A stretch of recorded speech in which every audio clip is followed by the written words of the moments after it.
great seeing you. It's been a long time since I've seen you. I know we've done a couple of phone interviews, but it's the first time in a long time I've seen you because the hair is longer and it's a different color since the last time I saw you.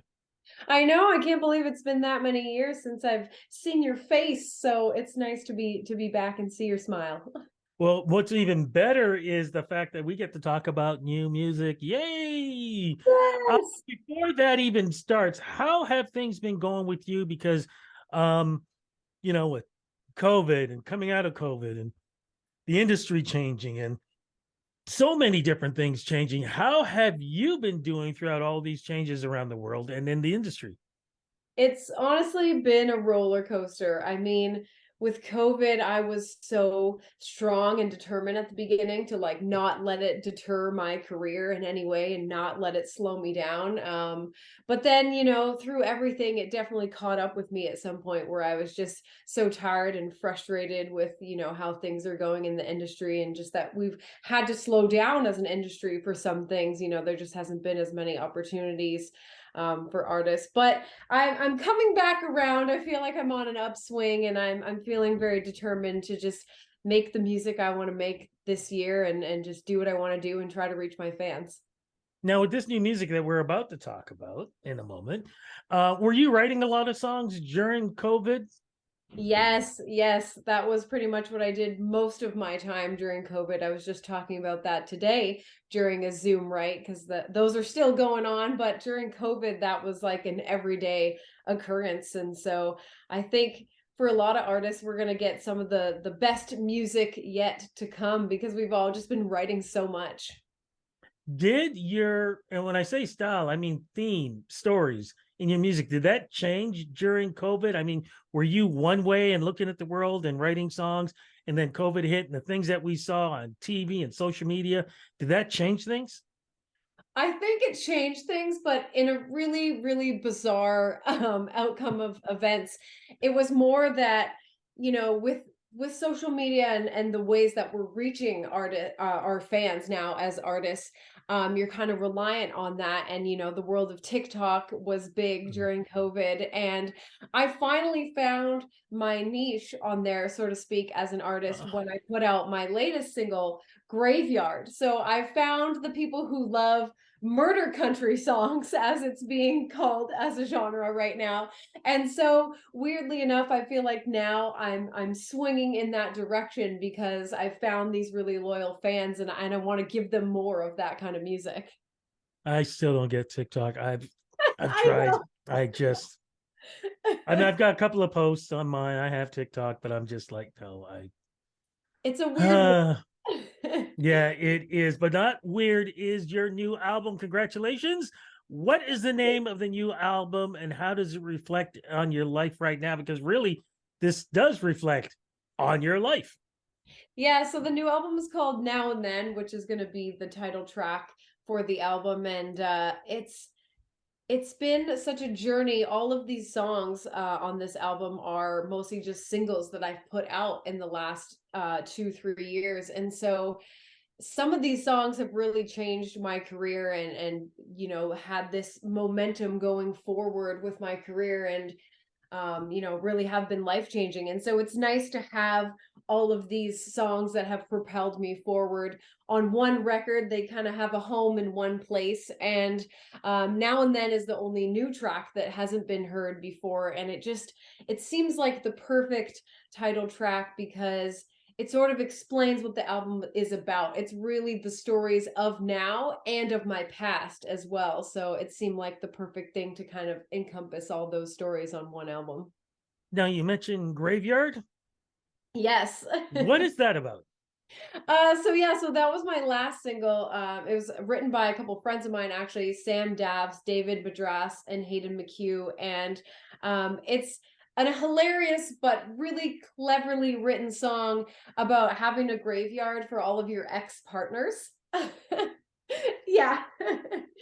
So it's a super fun track, and I had a blast promoting it, especially during Halloween. That was when we put it out at the very end of September, and then we promoted all October to kind of, really hone in on that time of year, spooky season, and really get the fans going during that time.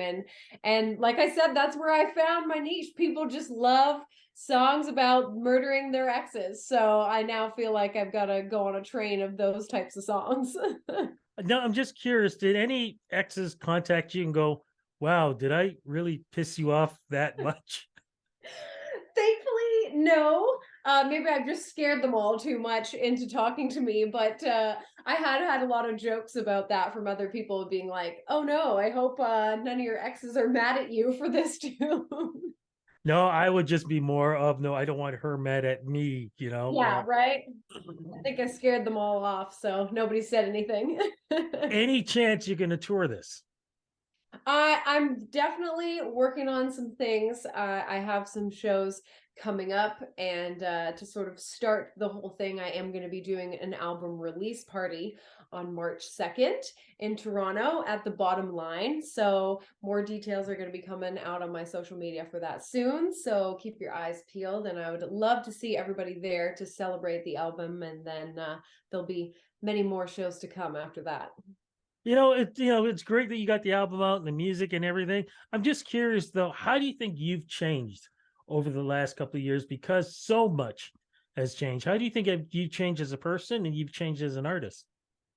I think I've grown a lot more confidence to really say what I want to say as an Mhm. artist. I mean, I think that's something you develop as a person too as you get older. You just sort of have that confidence in life, but definitely as an artist, when I was starting out, there was a lot of maybe I should do this or maybe I should do that or this person knows better than I do, so, who cares what I think? And now I just think after all these years, I've really grown this confidence to say, this is what I want to say as an artist. This is who I am, and I want to share that in the most authentic way possible. Yeah, when you have a song like Graveyard, you can't be more open than that now, can you? Right? I'm just going for it. I love it. Well, look, I want to say thank you so much for making time to talk to me. Congrats with the new music. Looking forward to you hitting on tour. CCMAs, any thinking about hanging out down there when it's happening? Absolutely. And last year I was lucky to take my all woman music songwriter showcase to Calgary, and I'm definitely going to be bringing it to Hamilton this year. So stay tuned for some details on an all female showcase coming soon. And very quickly, for folks who don't know about this is very cool. Can you talk about this, please? Because you've developed this for the last couple of years. Yeah, so I started it during COVID. It was just an online Facebook show featuring female and non-binary artists in country music, just to give them a platform. I'm all for giving women a voice in this industry and giving them more opportunities to showcase just how amazing they are, because we got a lot of talented females in country. And so yeah, then the show took to the Moonshine Cafe in Oakville, and I have a residency there once a month. So we're actually there next week on February 16th, and then again on March 23rd. So if you're in the area, come see us. And yeah, I'm excited to be taking this show to Hamilton as well. And just double checking, is there a single out right now? Graveyard was the last thing that came out, and then Yes. Now and Then, the title track, will be the single when the album drops on February 17th. Okay, just want to make sure. Thank you so much again. Congratulations on the new music and looking forward to seeing you in Hamilton. Thank you so much again for chatting with me. Always a pleasure, and we'll see you soon. Nicole, it was great talking about your new album. Congratulations on that. But we were talking after that, and I said, you know what, we got to make sure we talk about this because Junos are coming up, and surprise, I'm doing what I can to make sure I get my butt down there because I haven't missed the Junos and I don't know how long. You're going to be there. What's going on? Yes, I'm excited. I'm going to be partnering with my friend Dan Clapson, who puts on the Blue Jays sessions in Calgary. He's going to be heading over to Edmonton, so I'm going to meet him there. And we're going to do a bit of a Blue Jays crossover with my all woman music sessions and do a couple of shows before the Juno Awards. So we're thinking 9th, 10th, and 11th, and more details on that are going to be coming soon. Now, for folks who don't know, what is the sessions again? I know we talked about it the last time, but let's remind people what it is. Yes, so it's a showcase or a songwriters round to showcase female artists in country music, females and non-binary artists. And the Blue Jay Sessions does a very similar thing. They're very inclusive for all genders and genres. And again, a wonderful songwriters round to just give more opportunity to independent artists in music. What is it like knowing that, especially with what you're going to do, when you have so many great Canadian country artists, whether it be indie or signed or whatever? How do you even get it? Like, do you throw darts at the wall to figure out who's going to be performing? Because they're all so damn good.